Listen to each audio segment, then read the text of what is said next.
Em 3 de abril de 1986, foi o grande dia que mudou a minha vida. Em 1985, eu dirigi uma moto bêbado, e me envolvi em um acidente de tráfego, e fui parar na prisão. Minha esposa me pediu o divórcio quando eu saí, e preparei um plano detalhado para matar 8 pessoas da família da minha esposa, e até mesmo crianças na família, que a encorajou a pedir o divórcio. A última coisa que eu fiz antes de executar esse plano, foi encontrar com a minha mãe, em Gyeonggi-do. Depois, reservei o ingresso do trem, saindo de Seul, às 10h40 da noite. E era noite de 3 de abril de 1986, quando eu estava na casa da minha mãe. Eu escutei uma voz audível que nunca havia escutado antes, 40 minutos após pegar o trem. Era tão alto, como se fosse um trovão, que quase estourou os meus ouvidos. Falou assim bem alto: "Olhe."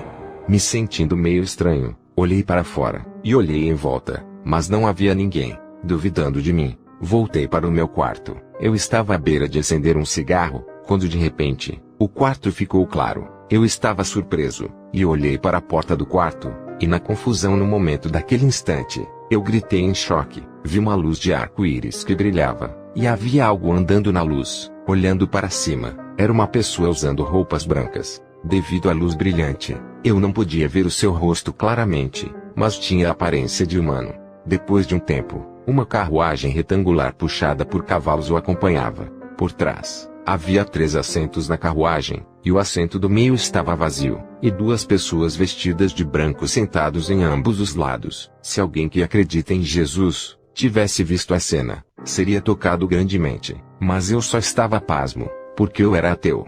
Em um ponto, devo adicionar isto: eu senti a minha ira desaparecendo. Eu acordei a minha mãe que estava dormindo do meu lado, mas parecia que ela não havia visto a cena, e ela me ignorou dizendo: "Não seja ridículo", e voltou a dormir. Eu olhei para a carruagem de novo, e me assustei. Uma pessoa parecida comigo estava sentada no assento, o assento que antes estava vazio. Eu toquei para ter certeza de que ele era real. Era como se eu estivesse olhando para um espelho. Assim que eu sentei, a carruagem partiu. Depois disso, eu pude presenciar claramente o céu, e também o inferno. Depois de passar por uma rua de ouro brilhante e deslumbrante, passei por um lugar que pessoas como eu estavam andando por um jardim de flores, e as cheiravam. Pude ver que as pessoas vieram de toda a parte do mundo. Eu claramente vi o rosto do meu tio da parte de minha mãe, que era cristão. Ele morreu de uma doença, porém, não pude encontrar nenhuma marca de doença nele. Sua aparência era jovem, mais ou menos 30 anos de rosto, e de corpo. Parecia quando eu vi, na 3ª ou 4ª série na escola.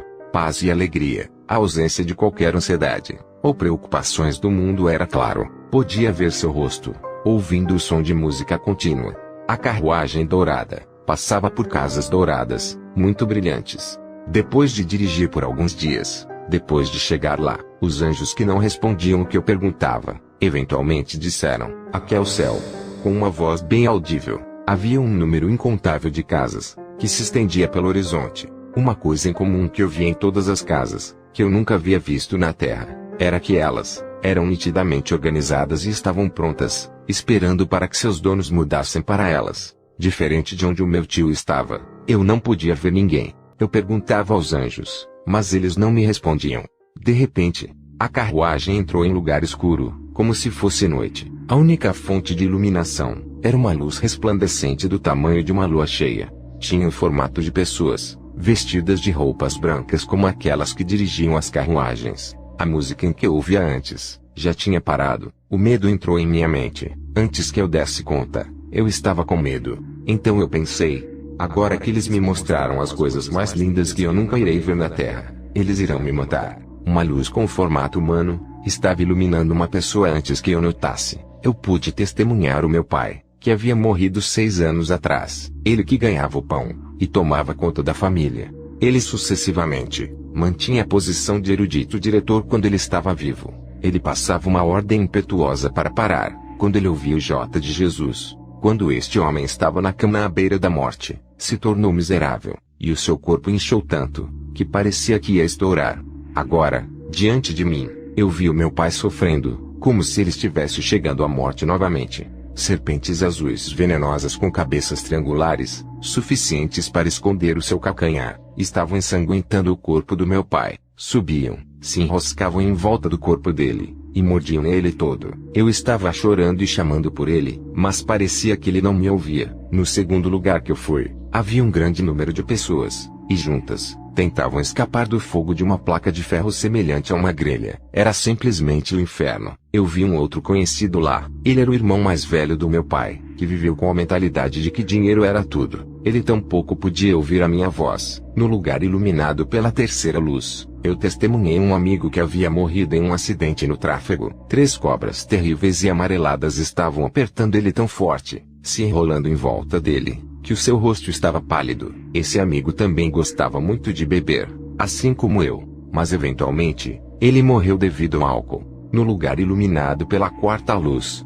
eu pude contemplar pessoas emergidas até a cintura, em um pântano profundo. Pequenas bestas desconhecidas os torturavam, subiam neles, e os mordiam todos. Eu pude reconhecer 2 pessoas, um parente, e um amigo de infância. Eles estavam inevitavelmente sofrendo, tentando escapar das bestas que estavam arruinando seus corpos para a direita e para a esquerda. Eu não sabia no momento, mas descobri que o parente estava indo à igreja, porque ele simplesmente ouviu que na igreja curava doenças, e não havia fé. Não havia fé verdadeira. Ele perdeu seu tempo indo à igreja pela metade, tendo um pé na igreja e o outro no mundo. Meu pai, eu vi no inferno, e o meu tio, eu vi no céu. Como eu nunca imaginei, o inferno que eu vi era um lugar inimaginável e cruel. Eu claramente vi meu pai, tio, amigos e parentes em um lugar terrível e escuro. Não havia nada que eu pudesse fazer, senão chorar por eles. E eu que pensava que tudo acabava depois da morte, encarei a verdade.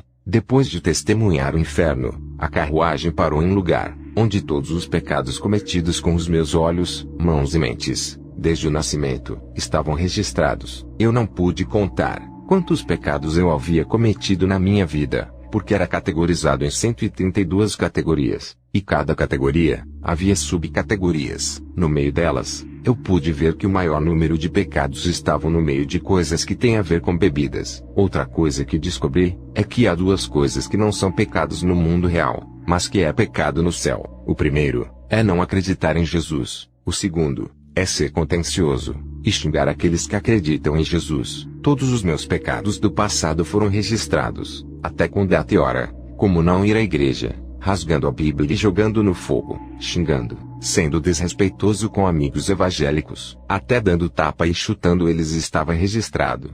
Eu fiz uma pergunta, ao qual eu fiquei pensando o tempo todo lá. Por que você mostrou esses lugares a mim, alguém que odiava Jesus excepcionalmente, ao invés de mostrar a alguém como meu irmão, que passou por fogo e água para acreditar em Jesus? Algo ao meu lado me respondeu: não é necessário que pessoas como seu irmão venham aqui. Alguém como você não pode testemunhar outro subcéu e inferno até que eles vejam com os seus próprios olhos. Era isso. Foi uma resposta correspondente, com um versículo bíblico que diz que alguém como o meu irmão, que consegue acreditar sem ver, será mais abençoado. Bem-aventurados os que não viram e creram. João 20:29. Aquela carruagem começou a se mover novamente. De repente, eu ouvi uma voz alta e ressoante me perguntando firmemente: você acredita? A mesma voz, em que eu havia ouvido antes de ir para o céu para matar 8 pessoas, mesmo que eu nunca havia aceitado a Deus, como meu Pai eterno. Antes daquilo, eu estava disposto a aceitar a Deus, naturalmente respondendo: Deus, eu acredito em ti. Deus continuou dizendo: quando você voltar à terra, testifique sobre o céu e o inferno aos outros. Não adicione ou retire qualquer coisa do que você viu. Quando estávamos partindo, a última coisa que ele me disse foi: eu vou sempre te guardar.